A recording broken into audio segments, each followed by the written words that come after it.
Netflix didn't just win the streaming war, it won the biggest blowout in business history. So why am I about to argue Disney won? Stay with me. By the end, you'll see the trick. I've spent 17 years in international markets. The biggest mistakes I've seen all start the same way. Keeping score with the wrong number. Today, Netflix versus Disney. Two winners, one scoreboard that lies. Here's the scoreboard the whole world uses for streaming. Subscribers, profit, growth. By every one of those numbers, this trial looks over before it starts. But watch what that scoreboard hides. First, the beating. Netflix has 325 million subscribers. No one else is close. Last year, it made around $13 billion in profit, at a 30% margin. That is the most profitable streaming machine ever built. Full stop. Wall Street agrees. Netflix is worth around $300 billion. Disney, the company that owns Marvel, Star Wars, and Pixar, is worth $175. The upstart is worth almost twice the entire kingdom. And Netflix is still speeding up. First, it killed password sharing. Then it built an ad business from nothing. The cheap ad tier already reaches 250 million people a month. Nearly half of all Netflix viewing now happens there. The champion found a second engine. And Disney's own streaming, it finally turned a profit last year, $1.3 billion, at an 8% margin. Next to Netflix, that's a rounding error. Case closed. Netflix won. Right. Except, here's the part the scoreboard hides. Last year, Disney's theme parks made $10 billion in profit. Read that again. About 8 times its entire streaming business, off the same characters.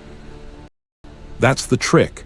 Disney doesn't sell a show, it sells a character. Take Elsa, she's a movie ticket, then a stream, then a doll, then a ride, then a cruise your kid begs you to book. One character, paid for 5 ways for 50 years. And here's the wild part. Disney didn't stumble into this. In 1957, Walt Disney drew it by hand, a single map, films in the center, arrows pumping outward to the theme park, the music, the merchandise, the TV shows, every piece feeding the others. He designed the flywheel 70 years ago. Netflix is still hunting for its center. Want the difference in one room? Walk into any kid's bedroom. The Elsa dress from the movie, the Mickey ears from the trip, the toy from the shelf. Now find the Netflix show they binged last spring. You can't. They've forgotten it. One company sells things you throw away, the other sells things you keep forever. But look who each one really sells to. Netflix sells to a viewer. One person, one screen, one monthly fee. Disney sells to a family, the parents, the grandparents, the kids screaming for the toy, 3 generations, one character. That's the difference between a customer and a congregation. Now try that with Netflix. 325 million subscribers, and name one character you would put on a lunchbox. You're still thinking. That's the whole case. But here's Netflix's quiet secret. Some of its most watched titles aren't even its own. Old sitcoms, licensed dramas, shows it rents from other studios. The most popular thing on the world's biggest streamer is often someone else's creation. Borrowed, not built. Because Netflix doesn't own your loyalty. It rents your attention, month to month. When the next big hit cools, it has to manufacture another. Forever. There is no theme park to catch it if it slips. And there's one weapon Netflix can't download. Live sports. Disney owns ESPN. When the game is on, tens of millions watch at the exact same moment. No algorithm can fake that. Netflix is now scrambling into live boxing and football because it learned the hard way. Appointment television is a moat. And staying in this fight is brutally expensive. Disney will spend $24 billion on content this year. Netflix says it isn't anywhere near a ceiling. The whole industry will burn through $100 billion. This is a war you can only fight if you're already rich. And here's the twist of 2026. The war is turning into a truce. Disney's bundle already has the lowest churn in streaming, lower than Netflix. Now Disney is teaming up with old enemies, even packaging with Netflix itself. The giants stopped fighting for your subscription. They started sharing it. Now the fair objection. Netflix is making its own franchises. Stranger Things, Squid Game, Wednesday. Maybe it's building the next Disney one hit at a time. That objection is real, but Disney built its library over 100 years. Netflix has had maybe 3 breakout franchises in a decade, and its most watched titles are often shows it licensed from someone else.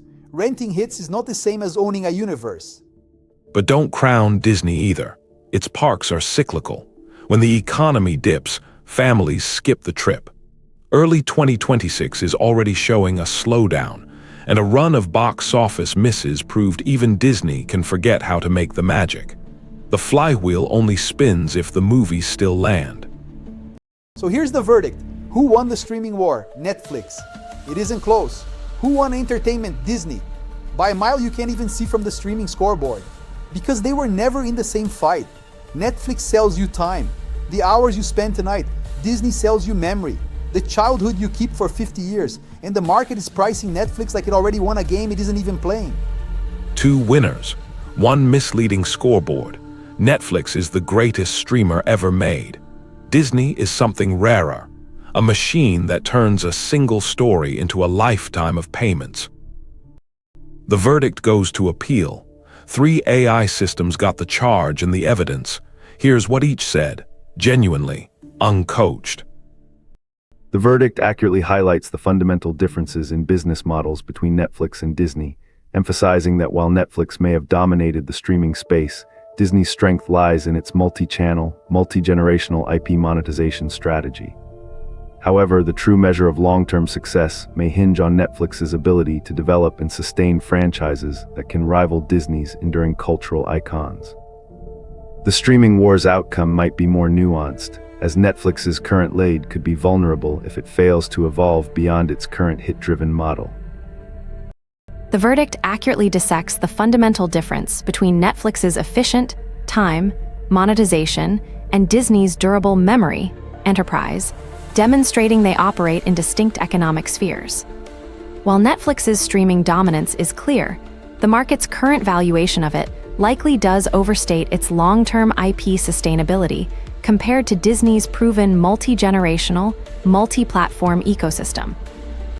My genuine take: Netflix optimized for the thing you can measure, engagement. Disney optimized for the thing you can't, attachment. Engagement resets to 0 every night. Attachment compounds for generations. Netflix built a better mousetrap. Disney built the mouse, and you can't download the mouse. 3 views, 1 pattern. Netflix wins the quarter. Disney wins the decade. That's the honest split. Measure the wrong thing and the loser looks like the winner. So the lesson for any business: don't rent the audience, own the asset. The thing you can sell 5 ways beats the thing you can sell once. Disney learned it a century ago. Most companies still haven't. So tell me where I'm wrong. Is Netflix building the next Disney or just renting our evenings? I read every comment. Next time on Company Wars, Coke versus Pepsi. One of them lost the cola war and quietly won the business. See you in court.